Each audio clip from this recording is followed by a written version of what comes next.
Does this sound like you? I am so overwhelmed. I'm so tired.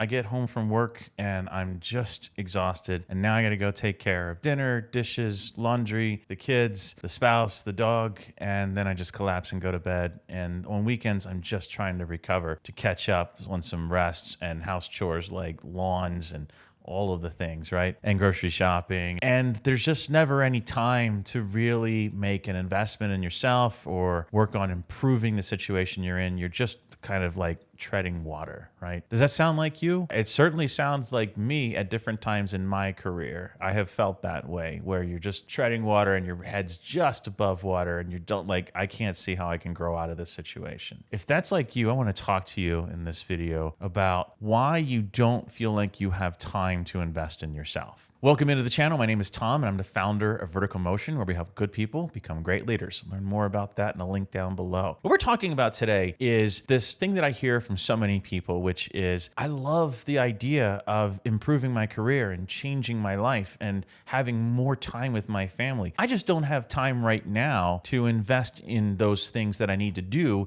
in order to make all of those things happen for me. And it's one of the most infuriatingly frustrating things that I hear from people, because in my mind, what I'm thinking is, if you start right now, in 4 to 6 months, you will almost certainly be in a better situation than you're in right now. At the least, in the current role that you're in, you will have better time, energy, and attention management skills, and you'll be advocating for yourself in ways that you don't right now. And so even your current role will wind up being better than the role as it is right now. But more likely, you're going to wind up in a better role as well once you learn how to do those kinds of things and how to stand up for yourself and how to lead and how to promote your strengths and the skills that you actually have to bring, right? And so when you sit there and say like, yeah, I need to make this change, I need to build these skills, I need to learn these tools, I need to really activate this framework. But then you say like, I just don't have the time right now. I've got this busy project. It'll end, probably in 2 months. So I'll circle back to you sometime in 2 months from now. I never see those people come back. They never, ever come back. It's always like ghost town when I reach out to them after 2 months. And 98% of the people just never come back, because like 2 months later, it's completely out of their mind and they're on to whole other different sets of problems. And they're probably harried with whatever the next crazy project that they got slammed with and don't have time. And now the kid is sick and the dog is dying and like grandma's in town. And yeah, life. It's fucking life, right? We live our lives, and you have to recognize that billionaires get the same 24 hours a day that we do. So one thing billionaires can't buy is more time for themselves every day. They can buy other people's time, but they can't buy more time for themselves. And so they get ruthlessly efficient at how they use their 24 hours every day. And if you want to move up to the next level in your career, if you're tired of feeling like you're on a treadmill, treading water, just barely keeping your head above water with no help in sight, yeah, you have to get yourself out of that situation. You have to do something to get out of that situation. And if you postpone doing the thing that solves the problem, well, 2 months later, the problem hasn't improved because your skills haven't changed. And the way that you're thinking about your time management hasn't changed. So today, what I want to talk about are 3 things around why you don't feel like you have time to invest in yourself. First of all, it's a choice, not a constraint. Second, the cost of inaction is higher. And third, I'm going to teach you a little bit about how you can strategically reallocate your time. Okay? So first of all, let's talk about the first point, which is this is a choice, not a constraint. The belief that you don't have time for self-investment is a reflection of your priorities, not your available hours. You are choosing to prioritize other things in your life over your career and self-development efforts. That is a choice. That is not a requirement. Let's strip it all the way back. This is one of my favorite exercises. We'll talk about this a little bit later in this video. Imagine you have a blank calendar. Blank. There's nothing on it. 24 hours a day, 7 days a week, and it's blank. How do you fill your calendar? Think about that for a second. Like, how do you go about creating your calendar? What would you block out first? If it was me, in 2020 or 2019, here's how I would have done it. I would have said, okay, well, I work from these hours, usually 7 to 6, and then I need to put in some, places to eat, and then I guess I'll put in my sleep, and then I just need some free time, and my calendar's full, just like that. And work eats up a majority of it, and then sleep is kind of like fourth in priority. I have learned how to build my calendar the right way through the help of some amazing coaches that I've worked with. I want to show you later in this video how you can rebuild your calendar the right way. But just understand that we choose what we prioritize. When you say you don't have time, you're often saying, I don't have enough priority for that right now. And so we inherently make time for what we deem essential: family, work deadlines, personal appointments. But investing in your development or well-being needs to rise to a higher level of importance if you're ever going to get out of the situation that you're in. Because waiting for your boss to promote you is a fucking waste of time. I can tell you that right now. And you should be prepared if you get laid off. And you're probably not even investing in yourself in the ways to deal with that specter, the possibility that you get laid off. Are you ready for that? So what you need to be doing is letting go of this idea that you are busy, because busyness does not necessarily equal productivity. I see a lot of people, I'm just busy. I'm so busy. I'm too busy to help you. I'm too busy. But busyness isn't the same as productivity. Like there's this, if you think about like what's urgent versus what's important, there's kind of this cool box that, this 4-box chart that I can't remember whose it was right now. But this idea that there's things that are urgent and things that are important. And if you have something that is highly urgent but not important, should you do that? What if you have something that's not urgent but is very important? I would prioritize that over the latter. But see, urgent but not important is the shit that we do when we feel like we want to just get something done. It's urgent but not important. The dishes need to be cleaned. And so we go spend half an hour cleaning the dishes. And instead, we could have spent that half hour working on changing our career trajectory or networking with people that would create better opportunities for us long term. I'm not saying don't do the dishes. I'm saying, are the dishes more important than your fucking career? That's what I'm saying. So think about that. We choose to prioritize things based on what we feel good about doing. But the reality is, if you are stuck in your career and you're doing the job that you hate and you want to do more than that, maybe you need to prioritize your career development a little bit higher than those dishes, okay? So take ownership is what I'm trying to say. Take ownership of the fact that you are choosing to not have the time and the bandwidth and the availability to go do something about the problem that you know exists in your career because you don't feel like you have the time. You do. You have 24 hours, just like me, just like Jeff Bezos, just like anyone. You have 24 hours a day. You can choose how to allocate that time. And yes, when you are an executive, you have to learn how to let things fall on the floor. Not everything will get done. Some things will not get done. You may not get to inbox 0 every day. You may not get the laundry done every day. You may miss out on other things on certain days. But whatever you prioritize is what will improve in your life. And the quality of the dishes, I don't know if that's as high a priority for me as it would be for the quality of my career growth, which could lead to tens of thousands of dollars of income increase and more stability and safety and security for me and my role and in my family. Okay, so that's point one. It's a choice, not a constraint. You're choosing to not have time. Let's talk about number two. Let's talk about the cost of inaction and how that's higher. So hidden opportunity cost. Every hour that's spent passively or on low value activities like playing a video game on your smartphone or scrolling Reddit or TikTok or whatever, that time and energy that you're expending on wasteful activities, you're not spending that on higher level activities that could actually move the needle or change the direction of your career. And it's not just about money. Like we discussed earlier, financial cost of stagnation is immense, but it's really about missed opportunities for learning, for networking, for acquiring skills, acquiring experiences, and missed opportunities in personal fulfillment. To move up in your career, you have to build a whole bunch of new skills, executive skills, and you have to surround yourself with executives, and you have to kind of position yourself as an executive leader, and you have to do all of these things. And if you're instead sitting at home on TikTok or Candy Crush or you're watching whatever the latest, show on Netflix or Apple is, cool, but that's not moving your career forward. Like you have to acknowledge that what you are doing is not helping you move your career forward. So don't complain about your career if that's the choice you're making with your time investment. The opportunity cost of low value efforts that you put into things that have nothing to do with improving your career will hold you back. And they will hold you back for your entire life. For your entire life. Nobody is going to come along and sprinkle fairy dust over your boss and get your boss to be like, oh, you should be promoted. Here's 80 grand more a year. No, it just doesn't work that way. You have to take action. You have to be the one that leans into making the things happen. You have to be in the right places. You have to have the right experiences. You have to be raising your hand and volunteering for things. You have to do those. You have to be going out there and putting yourself out there into situations that, yes, are uncomfortable, but they won't be uncomfortable once you've been doing them for years. And just little investments, just starting small. Start small.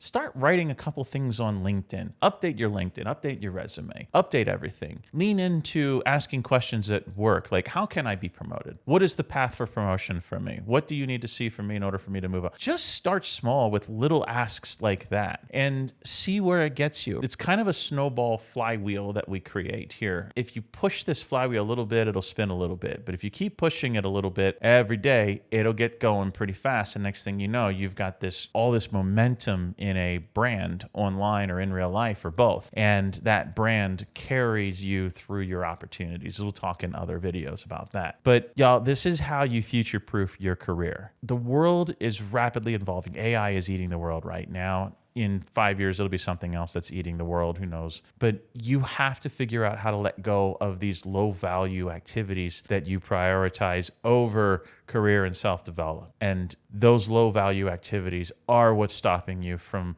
giving yourself an opportunity to be in a role where you now have actually more personal time, more latitude. The higher you move in an organization, the more autonomous you get with your calendar. And so if you feel like you're constantly harried and going from meeting to meeting to meeting and you don't have time and there's deadline, move up a little bit. It gets a little bit better. You still have all the pressure, but you learn that like at 6 o'clock, I turn it off. I do not work past 6 o'clock. Now I can work 7 days a week if I need to, but 6 p.m., that's my cutoff time. And as an executive, I get to set that. I don't have anyone above me saying, well, you're going to work at 7. So finally, I want to talk to you about how you can strategically reallocate your time so that you do have the time to invest in your career. Inside of my Executive Career Accelerator program, we have a training called Time, Energy, and Attention Management.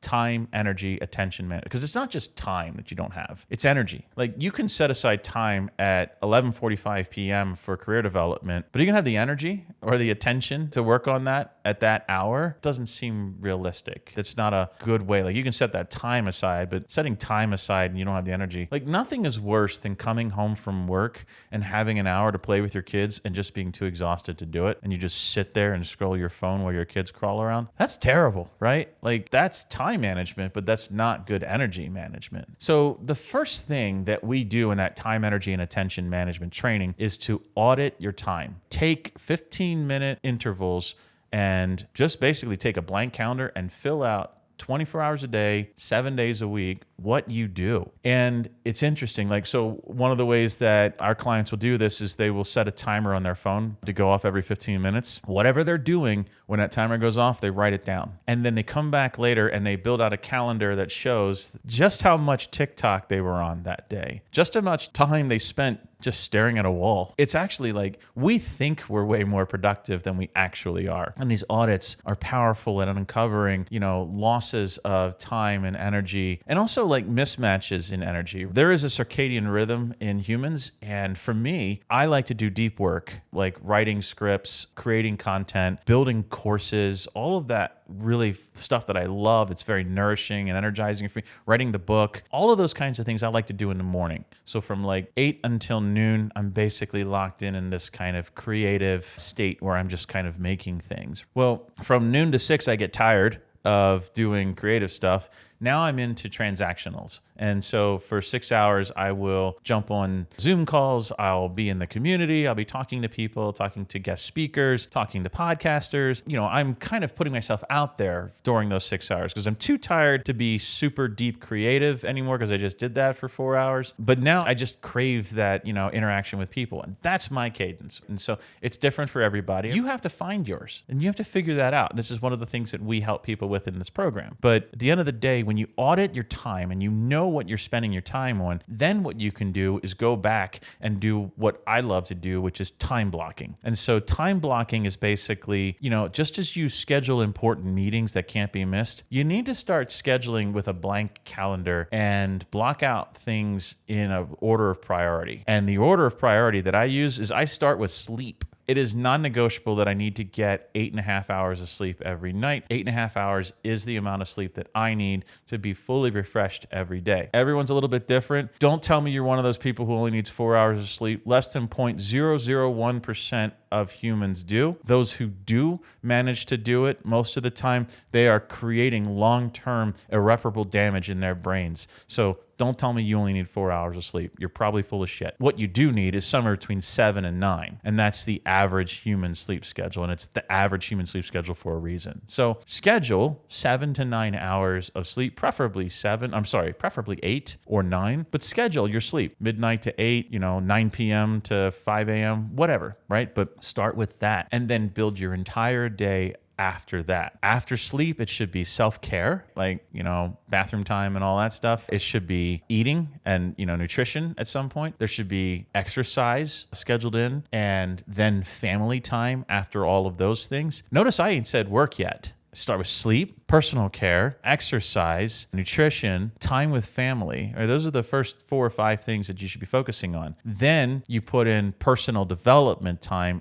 and then with what's left, you put in work time. And yeah, it can be a little bit weird and wonky, and you're not going to match this calendar perfectly every single day, but you'll have a baseline to come back to. And if you do follow this calendar, as I have been now for months, you're just way more productive. Way, way more productive if you do these things. And so, by the way, you notice that I said time block your personal development. I didn't say time block time for TikTok. Those things can happen in the intermediates. Now, you can schedule downtime. Some people would prefer to meditate than scroll TikTok, but you can set aside time for yourself where you just your mind is in neutral. I do this. So from 6 p.m., that's the end of my workday. From 6 until about 7, I'm walking the dog and then coming back and just scrolling a little bit of social media to see what happened in the world where I was working all day. And then I'll jump into some, series on YouTube or something. That's my wind down time. And so I love putting my mind into neutral for an hour, while I'm waiting for dinner. That's my routine. So I'm not saying you can't ever scroll social media and you have to break all these bad habits that you have. It's that you have to recognize that those habits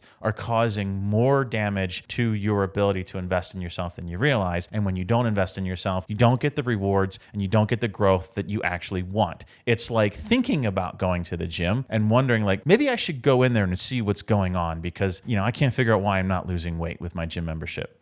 Says the person who never goes to the gym. So think about how you can audit your time and really honestly look at yourself and say, am I spending my time effectively? Because I have yet to work with someone who didn't find 4 or 5 hours a week in additional time that they could allocate towards their professional growth and development. And I work with people, one of my clients, her client success story is on our channel. Her name's Raveline. And she was a mom to a small child, a wife. She was also a senior executive at a nonprofit NGO in Washington, D.C. She was a jiu-jitsu instructor and teacher, and she was getting an MBA from Georgetown. So think about how much this person was doing every day. She had time to join our program. She had time to get done, and she got promoted in 6 months. She's one level down from C-suite now at this NGO, and it worked for her. We had to really work on prioritizing her time, and I talk with her about that in that video if you want to go check that out. But Raveline is an example of someone who's okay, I have to be extremely careful with my time. How do we do this? And listen, life happens, things come up, things change. Yeah, I get it. It's not time